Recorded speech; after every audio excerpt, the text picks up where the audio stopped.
Hello, fellow Rebel Capitals. Hope you're well. I'm here with my good buddy, George Goncalves, the bond strategist, the expert, and he is going to share some incredible insights on the U.S. economy. I just heard him on the Real Vision podcast, and he was going over some charts that were just really mind-blowing. So, George, thanks for coming on, buddy. I'm super excited to go over the data that you're going to present. Yeah, no, it's great to be on. I mean, look, it's actually a pretty eventful day. We had the Fed minutes. I mean, bond rates are kind of climbing back up again. We're getting like the opposite price action that most people expect. Hey, Fed cuts rates and rates go up. Like, what's going on here? There's a lot going on. It's an upside down kind of world that we're living in. And look, and the macro is also giving us mixed signals. And Yeah. people look at the NFP from Friday. They think everything's fine and the coast is clear. There's a lot going on that we can go into, but I figured, let's kind of talk about liquidity, the banking system, the have and have-nots around who has access to credit, and how small businesses are really still suffering. Yeah, it's interesting. I did a video the other day where I did a deep dive on 2007 and 2008. And I went back to the September 18th 50 basis point cut in 2007. And then I analyzed that emergency meeting they had January 22nd, where they dropped by 75 basis points. This was 2008. And then a week later, they dropped by another 50. And then by April, they had taken rates all the way down to 2%. And did you know that between that 75 basis point cut January 22nd, that took rates down to 3.5%? From that point all the way to the end of April, the 10-year Treasury yield went up. Oh, yeah, exactly. That's what usually confounds everyone. Everyone's like, oh, and well, it's a lot of different things. One, people get excited, like, oh, the Fed's saving the day, that it's going to be inflationary. Why are they cutting so much? This is going to be bad. And meanwhile, they're cutting for a reason.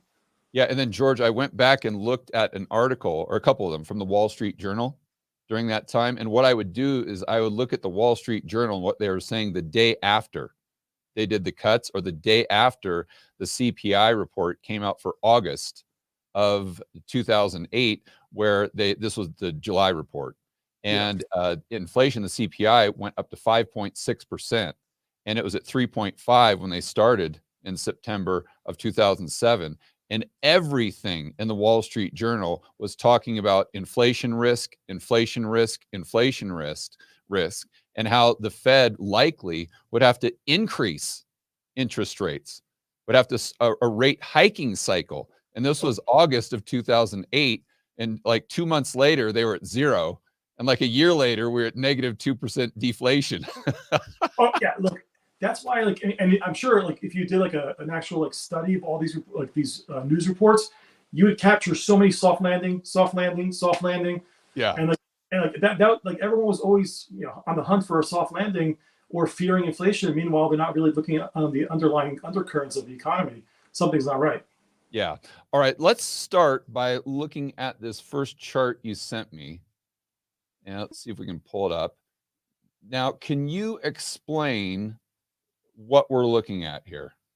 Yeah, I thought it would be, I know that a lot of folks, especially your followers, and I know that you are, I think you are a pretty heavy user also of the Fred data. Yeah. So I figured it would be both educational and useful for people to kind of walk through and say, hey, as a market expert, as a bond guy myself, how do I have access to a lot of great data, but sometimes you can watch and learn using Fred data and not have to rely on other data sources. And this I found to be a really interesting chart.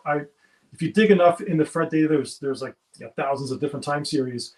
And what you're looking at here is since the inception of the Fed, which is back in 1913, which is why you can't see a line basically until about 1980. Yeah, right. There's no growth. It's it's a small balance sheet that's kind of expanding with the size of the economy. And then 1990s, 2000, and so forth. And then I linked it up towards the new size of the balance sheet, which is that red line. That's the total assets. And then the purple line is the excess reserves in the system, which I know you do a great job of covering. So just to be clear, guys, the red line is the Fed's overall balance sheet. And then remember, we've got compartments within the balance sheet. We've got bank reserves, we've got the TGA, and we've got reverse repo. Those are the three main components. So what George is doing is he's just breaking it down by those components. So the red line is the overall balance sheet, the purple line is just the bank reserves, and the green line is reverse repo. Yeah, and I omitted the TGA as well as, which at times actually plays a bigger role than all these other categories. Yeah. I omitted that as well as the kind of currency in circulation because that's a natural phenomenon. And I'm really focusing on the bank reserves and the RRP because as you can see, the RRP, which is the green line, so the purple is the kind of excess reserves, the bank reserves in the system. That's been kind of stable around 3.3-ish, but also declining lately. It's hard to tell, but it's kind of on a little bit on an angle. The green line is the RRP. That's been declining somewhere around 2 to 300. Yeah. So if we did have the TGA there, my guess would be it would be moving up at a similar rate that the reverse repo is moving down. Yeah, and it's being largely funded by mostly short-term T-bills. Yeah. U.S. government kind of has shifted more towards financing in the front end, which is the most expensive part of the yield curve, by the way. But it is what it is. The reason why I wanted to start here is because the Fed is still doing QT. So like they're trying to ease by or they call it normalization. They're trying to take rates from really restrictive levels of over 5% to less restrictive. And so that's like the monetary, like the price of money channel that they're trying to influence. And then they have this supersized balance sheet, which is still shrinking, on a very kind of mechanical way. That's the red line. And underneath it, it's how it's funded, excluding the TGA and the currency in circulation. The reason why this matters is because if you remember back like a year or so ago, Governor Waller from the Fed mentioned that a combination of the RRP, which is the green line, and the purple line, the cash reserves in the system, like that's the idea of like ample liquidity within the banking system. And if you add the two of them together, it's somewhere north of about 11% or 11.5%. And his like target zone is like where they should stop QT is anywhere between 8 and 10%. If you go back to, if you remember, which I know you do very, very well because you did all those great whiteboard videos on the repo spike that we had in 2019. Back then, we got into that zone of the 8 to 10%. And this is important because the green line is almost like kind of exhausted. It's almost gone, right? And the purple line is kind of edging lower. Yeah, all you hear amongst pundits is, oh, there's so much liquidity out there. There's so much liquidity. The one thing that is interesting, last week at the September 30th end of quarter, there was a tapping of the Fed's reverse repo. The Fed's repo program. Yeah. So that was actually tapped for the first time, and that was a big deal because if we have all this liquidity, like why are people tapping the reverse repo? The repo. The SOFR spread went up to like 20, 25 basis points. Yeah, exactly. So I bring it up because we're kind of heading towards the end of the year, and potential pressures that are building out there. So I think that's an important thing to think about. And then if you, George, when you can let's on this chart, when you think about liquidity, because I think there's two components there. There's risk or perceived counterparty risk within the banking system. And then there is, let's just say, bank reserves. yes. And it seems to me, because of what we were talking about prior to recording and everything before 2007, and both of us agree that if the banks want to, they can go ahead and settle off the Fed's balance sheet, meaning without bank reserves. For me, it always seems like a more important component is what's going on with counterparty risk. So all else being equal with risk, it is true that this, let's just say the green line matters a lot. But if the green line is, let's say, going down while perceived counterparty risk is also going down, then you could have liquidity actually increasing. Or if the green line is going up when, let's say, the perceived counterparty risk is going down, then you could have liquidity really being getting to a point, where it's like a danger level. Yeah, exactly. For me, I always kind of start with the counterparty risk and then work backwards. Do you think that's fair? Or do you think I'm doing something wrong? No, I think you're spot on. I think that's the way to think about it, and that's why I brought up that repo utilization last week because it was very minor. But if there's so much liquidity, why wasn't there at least some extra liquidity afforded to whoever actually had to go to the Fed to borrow, right? So I think that to me is like a kind of early kind of warnings that perhaps either this program has to get expanded further, or the banks are not willing to, even at a marginally higher spread, not willing to lend to each other for some whatever reason, right? Yeah. And also what I think is interesting too is when you look at the spread of the SOFR rates or the repo transactions within the day, because you look at, like, let's just say SOFR is a proxy for that. And let's just assume that for the day it's 5%. But what you don't realize is that that 5% is just an average. And you could have some transactions at like 5.4, and you could Yes. have some at like 4.8. So what's going on with the dude at 5.4 that's using the exact same collateral? You would assume that there's probably a little bit more risk with that guy's balance sheet. Yeah, there's dispersion for sure, and that's trying to capture, like, risk, and willingness to lend to one another. So I do think that's important. Again, marginal, it's small, it's not something that's like really catching everyone's attention, but I think it's something to watch, especially as we get towards the end of the year, and given all the events that we have to get through until then. Do people get more risk averse, and then that market liquidity matters more than just excess liquidity. Yeah, yeah. And now let's, and just for the audience here, George's kind of base case is a little more bearish than what you might see on CNBC, which I guess isn't saying a lot because see, I did a couple videos on this, George. CNBC the last couple of days has been obnoxiously euphoric. They're in full bull mode. Oh my gosh. It's like I said it's more extreme than crypto 2021. I mean, it's just it's hard to watch. But anyway, let's get on to your next chart here. Yeah, no, and this next one we can probably go quickly through it. It's the same data, excluding the RRP and the excess reserves, and just looking at the growth rate of the Fed's balance sheet, which you saw 2009-10, that big spikes, and then the subsequent QEs, which is the green line, kind of going through these like sine waves, and then of course COVID, that big increase. But it's important to like watch that it's also on the other side of zero still. So that green line is still shrinking. It's still kind of chipping away excess liquidity or access to reserves, whatever you want to call it. It's still happening. And there is some visual correlation between the inflation rate and what's happening here.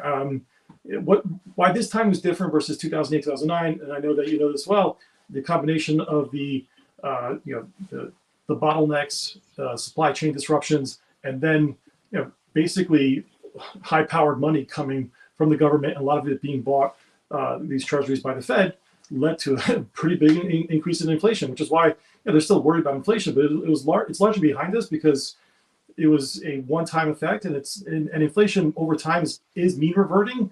And I think they're kind of concerned that inflation is going to keep going down. But if they are, they should be shutting down QT pretty soon, because the way this thing signals, we could be into low inflation in Q1, Q2 of next year. Meaning under the Fed's 2% target. Under the target, exactly. Yeah, I did another video the other day where I compared the increase in M2 money supply from 1970 to 74 to what we have seen since 2020. And it actually increased a lot more. I believe it was like 40 or 50% from 70 to 74. And that recession was still disinflationary. Exactly. All right. All right. You want to move on to the next one here? Yeah, I think so, but I don't know which order we're in. Maybe we can skip the next one, because we can go to the cash assets and loans to commercial banks, and we were basically kind of talking about this, but I think this one's also speaks to what you were mentioning before, and the I know you've done all this great work on understanding that before the ample reserve and high liquid period that we're in now, we basically had next to nothing in terms of reserves. Like, reserves were like a hot potato. Banks didn't want to have excess cash that they're not really earning money on, so they would try to either deploy it or give it to another bank that's short cash. So this chart is comparing overall cash levels in the banking system, which is the red line.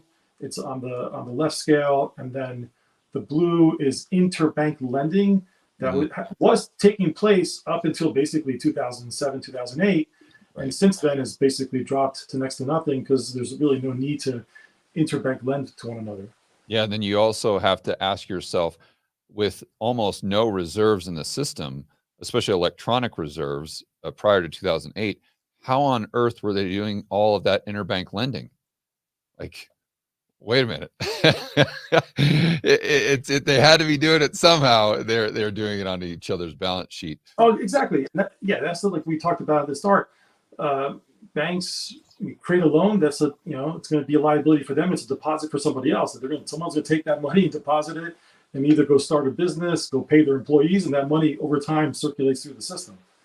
Yeah, yeah. Okay, now is this the chart where you get into the difference between like Nvidia borrowing and or the amount of liquidity that's available to Nvidia compared to the the small and mid-sized enterprises? No, I kind of saved like the non-banks versus banks towards the end of the conversation because I wanted to get to the point of this idea, this notion, which I think you picked up on from the Real Vision video. Yeah. That this idea that bank lending has started again, I think it's kind of a misnomer. There's two things. One, which we'll get into, is looking at the bank's overall portfolio with their bond portfolio and without their bond portfolio. So when you strip out their bond portfolio, which was down a lot for a number of years and has slowly kind of gotten better as losses improved because rates have declined and bond prices went up, that whole inverse relationship, and the lending to non-banks. But I wanted to, like, if it's cool with you, we can like keep walking along this road of liquidity. Yeah, so let's go to this chart. And then just before I forget, George, let me write that down because the bond portfolio, I know that was really important. And that was just such an eye-opening insight that you gave the other day, as far as adjusting for the rate of increase due to prices rising because yields are going down makes it seem like there's all this bank credit when there's really not. Exactly. Yeah. Thank you. Yeah, I think that sometimes it gets lost on people, and it makes it seem as if the banks are lending to the real economy and things are starting to open up again. Yeah, it's just the fact that their bonds are increasing in price. Exactly. All right. So this one is comparing the whole other deposit liabilities, which is the blue line here, and the red line is. Now, if I'm not mistaken, George, when they say other deposits, that's just a component of M1, and that's really just savings accounts. Is that right? That's largely savings accounts, certificates of deposit, more sticky money that's sitting at the banks that they are obligated to pay, right? Because remember, it's your savings, but it's their liability. So it's other deposit liabilities, which went up along with the M1 explosion, M2 explosion, higher after all of that money borrowing and money printing that took place in around the COVID time period. That I'm showing you this because this idea that liquidity is turning around and people are like pointing to like, oh, M2 has stopped going negative. I'm like, yeah, but it's kind of flatlining. And if you look at the other deposits and liability, that's also pretty sticky as well. So in other words, like the Fed would have to cut rates a lot more to really force this money out. And it's also questionable if this money would actually leave like savings and go into riskier assets. Because this is the other kind of big misnomer. Everyone's like, oh, there's so much cash on the sidelines. Like, yeah, it's there and it's not going to go anywhere. But if we have a recession, it usually goes to pay off debt. It doesn't go into crypto or go into the NASDAQ, which is it pays down liabilities on the other side, which is exactly. That's right. The actual savers have their own debt that they have to manage. Yeah, yeah. Which is how the money was created to begin with, by the way. 100%. And that's why like, there's no savings. There's no cash in the sidelines. It's been deployed. Yeah. All right. So now, how does this chart differ? Because what a dramatic change that we have here. But you're measuring the same things that we were measuring in this the previous chart, but yet in a different way. Is that correct? Yeah, that's all. I just wanted to make the point. Like the prior chart was comparing M2 versus this other deposit and liability. Anyone could do it. You can see it. I'm doing it on Fred. It's it's publicly available data. Yeah. It's just the way you manipulate it and the way you kind of find it. And this version here is comparing the deposit growth, the other deposit liability growth rate on an annual basis is the red line, and the blue line is the same level. Right. Okay. Got it. So the red line is the percentage growth rate, and the blue line is just the nominal level. Yeah. Exactly. Wow. Yeah. I thought I lost you for a second, but yeah, the red line also lines up with what we saw earlier with the QT and the balance sheet kind of shrinking on the Fed side. So I just wanted to make that connection there. Yeah, and I point out too in my videos that we haven't seen. I know we had a dramatic rise, but we haven't seen an actual decline in M2 since the 1930s, which Yeah. isn't exactly a sign of massive economic growth. Yeah. I mean, you would think at some point either people take out their cash out and start to deploy it if they really have, confidence on the outlook, and start to either use hard dollars instead of just borrowing money to actually, to grow businesses, right? Yeah, but don't the banks do the exact same thing, George, with their balance sheet capacity? It's like when they look out there, if the economy is booming, they're going to want to take risk because they're going to get paid for it. It's risk reward. They're going to earn a higher return, let's say, on their quote unquote investment. But when you see the inversion of the curve, what this tells you is that banks are taking that balance sheet capacity and instead of lending into the real economy, which is too risky, they're saying, hey, I want to be in the safest, most liquid asset possible. And that's treasuries and even preferably the long end of the curve. And they do this while at the same time, the Fed is jacking rates. And that's where we get the inversion. That's right. And that's why, but this time was a little bit different, as you know, because it was like a chicken and egg kind of concept. In the COVID time period, given all of the treasury issuance, banks bought a lot of bonds also at low rates, and then they basically got upside down also on their bond holdings too, which brings me to this next chart that we have here. I don't know that I have any more charts. I Uh, think that was Josh. Do me a favor. Go ahead and hide the. Let me shoot over to my email real quick to see if I missed one. yeah, I think if you scroll down, there was one called bank credit year-on-year growth total. Okay, let me.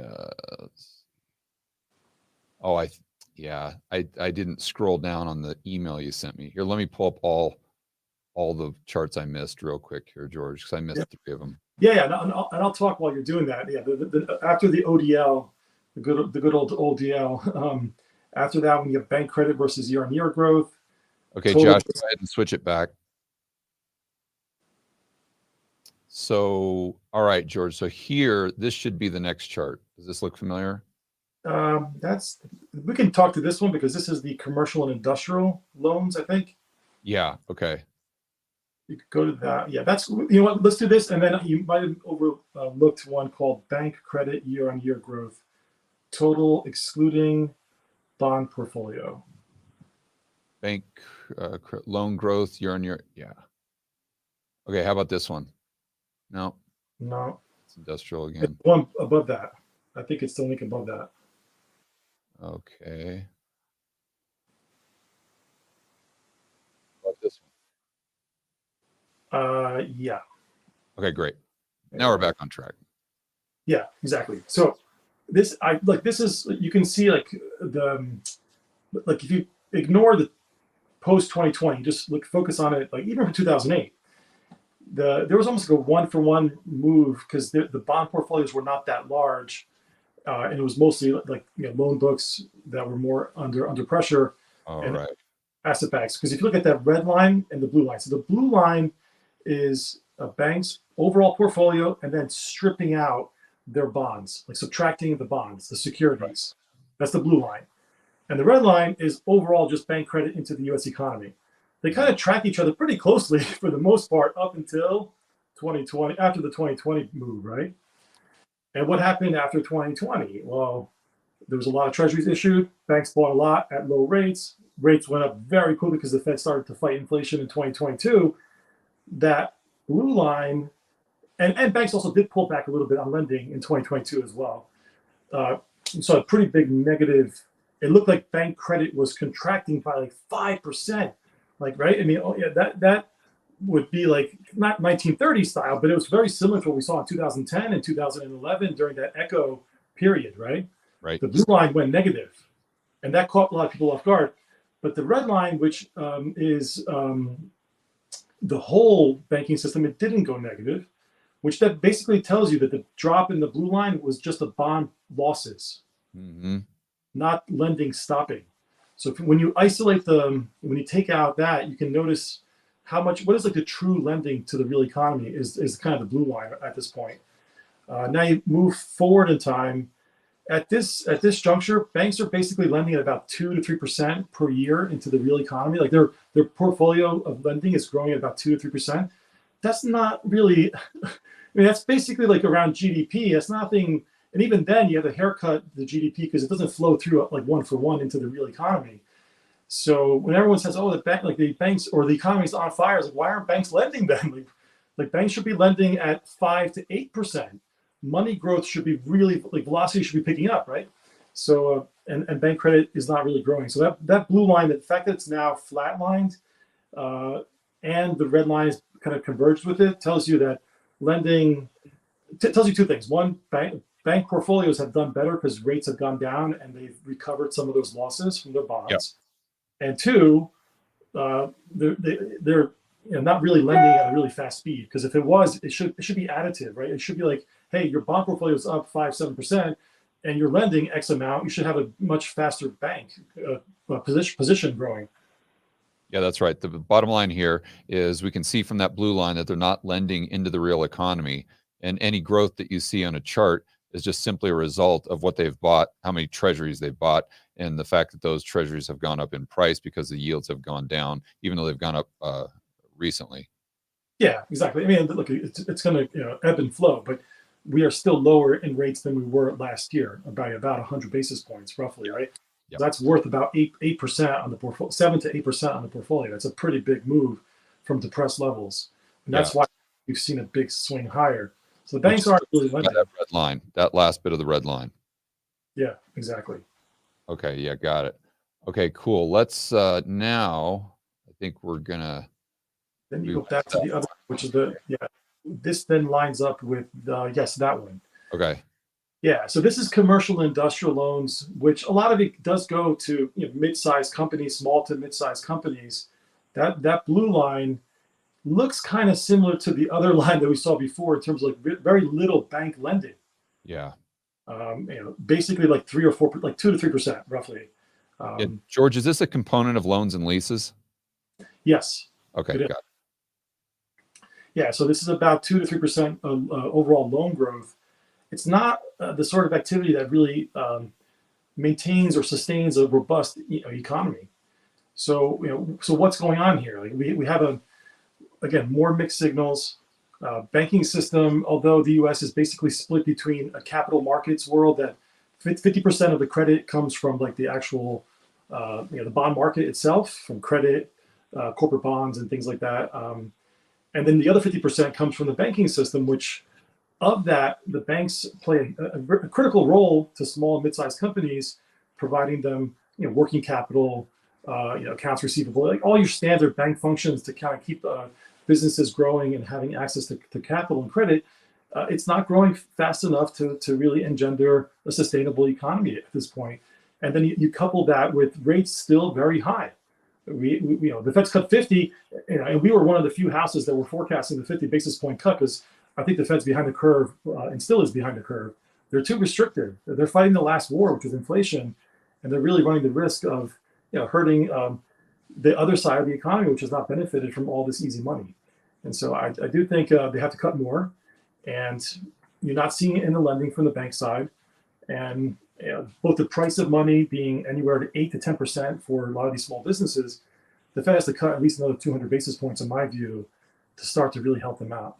And it still might not even move the needle, because a lot of times low interest rates are indicative of tight money. Yes, or money being tight because the counterparty risk is high, or the demand is low, or both of those scenarios. You really touched on an important point, because in my videos, I always talk about that counterparty risk that we were discussing at the beginning of the video. And I kind of try to connect the dots with what might be happening with a bank in Japan, let's just say Norinchukin, with what's happening with the regional banks in the United States and how that impacts the economy. Because we look at banks outside of the United States and we're like, that doesn't even matter. Who cares? Why are we even talking about this? Because we want to focus on the US economy. But I'm like, whoa, time out. You got to realize that if that bank blowing up in Japan or, anywhere outside the United States, if that's a big bank, that's going to increase the perceived counterparty risk, not just outside of the US and the Eurodollar system, but also inside of the United States. And because at a certain point, all these balance sheets are connected within the banking system. And so if the counterparty risk is going up for whatever reason, let's just say it's China blowing up, the real estate market in China. That's impacting those banks, and the risk goes up.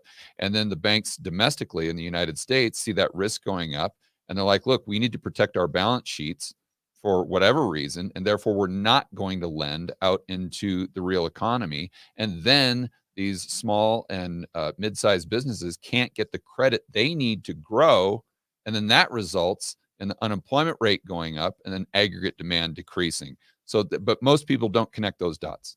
No, look, I think what you're describing is like the element of risk averse.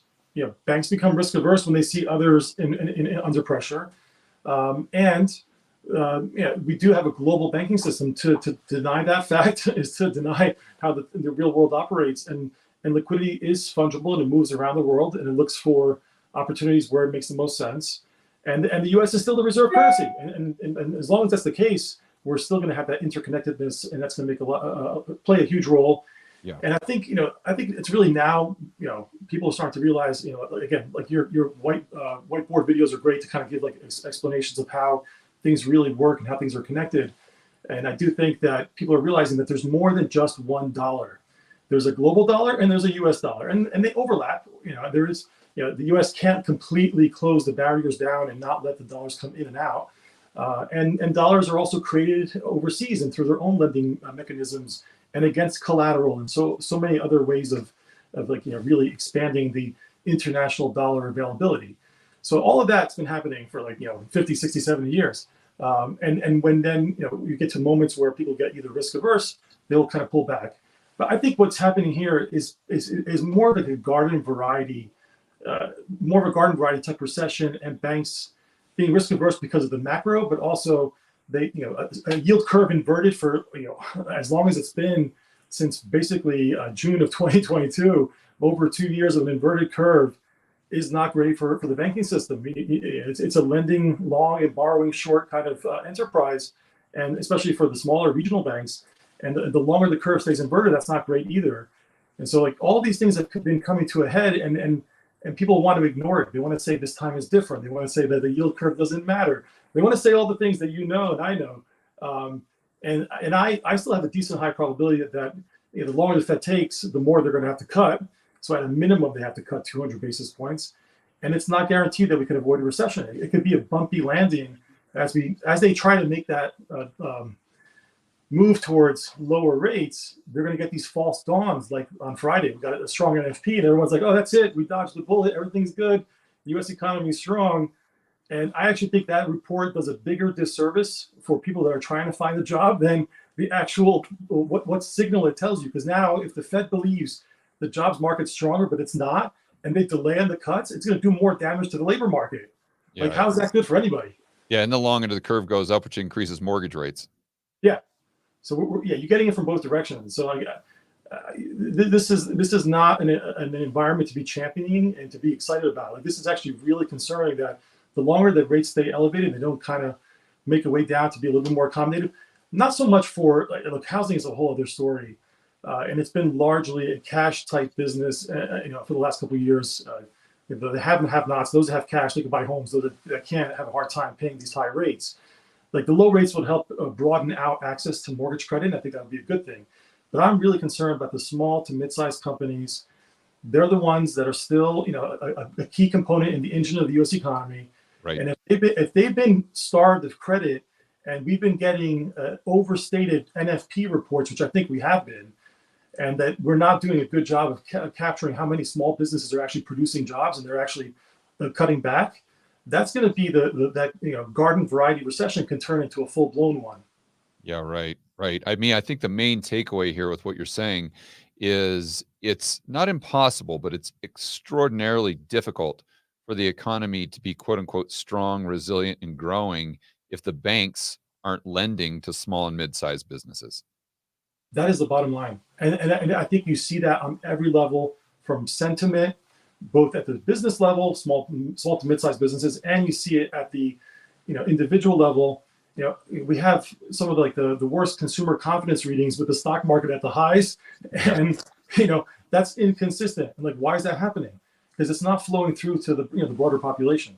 Yeah. Another crazy stat that I found by doing that 2007 deep dive is the stock market in 2007 after the 50 basis point cut peaked on October 9th. And I just noticed that like yesterday. I think I tweeted it out or something like that. I'm like, wouldn't that be ironic? That would definitely prove we're living in a simulation. If tomorrow, which is today, the stock market closes at an all-time high, and it looks like that's exactly what we're going to do. So who knows if, Yeah, who knows if that's an omen of what's to come. But that, I guess, shows you what the narrative was like back then, that it was just as, or maybe just as euphoric, or it was definitely almost, is definitely very, very positive. We can say that for sure, because of the fact that the stock market was at all-time highs in October 9th, just like it's at all-time highs today. I would be shocked if it was as euphoric as it is today, but it was definitely positive.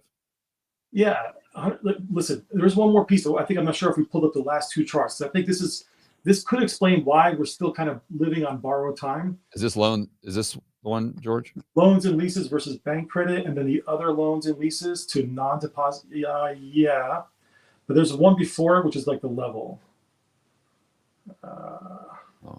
That's fine. We can just look at that one that you had up. That's fine. If you go back, yeah, that one right there, and that can walk through and explain what it is. So like right now, what you're looking at here is, again, another annual change permutation that you can do easily on Fred. Looking at the loans and leases in the banking system for all commercial banks is the red line. And again, this is zoomed into those other charts that we have, but roughly you can see that lending has stalled after 2023. You had a kind of a dip because there was so much corporate credit lines that were tapped during the COVID scare. And that led to a big spike on the red line. Then it came down negative because it's just like an annual change. And then we actually had like the virtuous, like 2022 growth in credit was kind of just a normal business cycle. It started to go up normally. And then 2023, the Fed peaked rates at 5.5%. The curve's at maximum inversion. You really can't, really lend in that environment. And since that 2023 peak in rates, the red line has been coming down to roughly 2%. I just wanted to like end here to make it consistent with all those other charts. When you strip out the securities book, when you look at commercial and industrial lending, when you look at this overall loan book, it's not growing at a level that shows you the economy is like about to take off. But look at the blue line. The blue line is the loans to non-depository financial institutions or non-bank financial institutions, the NBFIs. That has been stable, steady around 10%. That's important because that credit is going to non-bank entities like private equity, private credit, and they themselves are then lending into the economy to other areas. Now, you could argue, you could debate if that's good or bad, but that is what's been allowing the lending to take place. In many ways, it's like an off-balance sheet lending where the banks are providing like seed capital to allow lending to take place. Otherwise, we'd be falling into a recession like very quickly. Yeah, and you have to ask yourself, why aren't the banks cutting out the middleman? Right? Because, so just to be clear on what George is saying, guys, what's happening is private equity goes to a bank and says, hey, I want to borrow $1 billion. And the bank looks at their credit score, let's say, or what is the equivalent of their credit score, and says, yeah, you're credit worthy. So I'll go ahead and lend to you at 5%. And then that private equity fund takes the $1 billion and they lend it out to someone that's way riskier. In fact, risky enough to where the bank wouldn't lend to them, literally, if you paid them. And then the private equity fund lends to that high risk individual that couldn't get the loan from the bank to begin with to pocket the spread. So that in and of itself, to me, seems like a risky proposition. Yeah. And look, it's a function of regulation. It's a function of mark to market. It's a lot of things going on here around financial engineering. But that's really the only part of the banking system that's growing at about double digits. And it's still pretty small, though. It's about $1 trillion. I mean, it's small in relative terms because the banking system is close to 20 trillion. It's the only area that's growing. It's gone from about 500 billion before the crisis to about $1 trillion plus now. And that's what's like really providing like as a saving grace of credit into the US economy. Because if it wasn't for that and this sort of kind of multiplier effect that it creates, I think we would be in much tougher shapes right here. And then the question then argues, at what point does that either stop or slow down? I think it does when you start to realize, are the companies that are being lent against cash flow positive? Are they going to be strong enough? And then that's why we go back to this garden variety recession, which is going to be, it comes down to cash flow. Are these good businesses that they're going to be able to pay back their loans and then also maintain their workforce? Because then if they can't maintain their workforce, they're not going to give up their businesses. They start doing layoffs. So Yeah. we're very close to a layoff cycle if this doesn't, if we don't see much lower rates and the banks themselves go directly lending to the small businesses, and that's going to require a steeper curve. Great points. Yeah, this is awesome stuff because I mean, you really get into the nitty. I try to do my best to, kind of connect these dots, but man, when you look at charts like this and have someone, an expert like yourself, explain it, it really sheds light on what's happening here beneath the surface with the US economy. That's for sure. And what's crazy is you just juxtapose what we're talking about with the mainstream narrative, and you see that there's There's a there's quite a disconnect, discrepancy there. massive disconnect, and it's borrowed time, and I think that and the Fed knows this too. I mean, I think they're trying to play it safe for now. I think they should continue to cut rates. We were thinking they should do another 50, but now this NFP was stronger, so now it's going to kind of muddy the waters. And like I said before, I think it's going to end up being one of those numbers that probably gets revised a lot lower in a couple of years. We realize it's not even a good number, and it ended up doing damage to those that were looking for work or keeping their jobs. Do you put any weight on other central banks cutting rates? I just read, I think it was last night, that the New Zealand central bank did another 50, and they're expected to do another 50, I think, in November. And I believe the Bank of England is getting a little more dovish. Bank of Canada, I know, has cut substantially. The Bank of Japan, they're supposed to be in a rate hiking cycle, and they definitely pumped the brakes on that one. That's so. Do you take what's happening around the world with these central banks and use that to determine the probabilities of what the Fed might do next? I do, but with a huge grain of salt, because in many ways the Fed is the leader of the pack, and they need to really make dollar funding cheaper. And this is sometimes where people get confused, because lower rates, as you mentioned earlier, could be a sign of tighter money if the banks are not willing to lend. But in this case, it's more about there's that $2 system, the local market in the U.S. versus global markets, and if U.S. rates are too high overseas, it starts to impact these other economies too. And so then it's like, and it's going to impact it through the FX channel. It's going to make their currencies really, really weak. And then these central banks get in a really tough spot. So once, we kind of joke around like the birds of a feather flock together. At some point, once they all start easing, it's hard for the Fed not to ease, because it's going to make these other countries' currencies so strong that then it creates like a global recession that gets a negative feedback loop into the US. It makes the dollar so strong that Exactly. it makes it tough for them to pay back their dollar denominated debt, and then that takes the global recession to a whole nother level, and then that likely impacts the United States, because at the end of the day, it's a globally connected economy. Well, one last question, George. What do you think about the exports declining in China? I saw Japan, the exports are really taking a nosedive, which would make you ask the question, okay, they're exporting to whom? If they're exporting to the United States and all their exports are falling, that means that our imports are likely decreasing. And I saw the trade deficit went down by a little bit. And if we're consuming less, would that lead you to believe that that's a result of the economy getting weaker? Yeah, there's like one or two steps down the road, but I think you're onto something. And I think it's also connected to why even credit card balances have stopped going up. Yeah. The U.S. consumers tapped out. Especially the marginal borrower, their delinquencies are picking up for those that have like the most max on their credit cards. They're getting to the point where they really just can't consume any further. So this is again another indication of that bifurcated consumer landscape where the wealthy have cash and they don't need to borrow, and they're not really buying all of the items that are coming from overseas anyhow. It's really it's those that are going to big box stores and not really needing to buy it. I mean, think about all of the activity that was pulled forward during COVID when people were home, upgrading their computers, doing everything else. I think we're beyond, like, I think that we've gone through a replacement cycle, and we've gone through the revenge spending and the revenge travel, and people, right? And now you maxed out your credit card. So now what do you do? Like, now you hope you don't lose your job, Yeah, and right. you cut back on spending. Yeah. All right, buddy. Where can people find out more about what you do? Yeah, look, I mean, so I'm a, by day, I'm a bond strategist. I focus on the bond market, covering institutional investors. I do, a lot of sort of educational things like this. I love to give back, as you know, and I'm on Twitter at bond strategist, and so you can keep track of the public stuff that I do on podcasts or live things like this with you. And I'll post articles that I think are interesting. And if there's charts that I come across that are interesting, I flag those as well, because if it's feeding into my thought process, I think it's relevant to share. Yeah, absolutely. All right, buddy. Thank you for your time. I really appreciate it. Love talking to you. Can't wait to do it again. Thanks, George. Thanks for having me.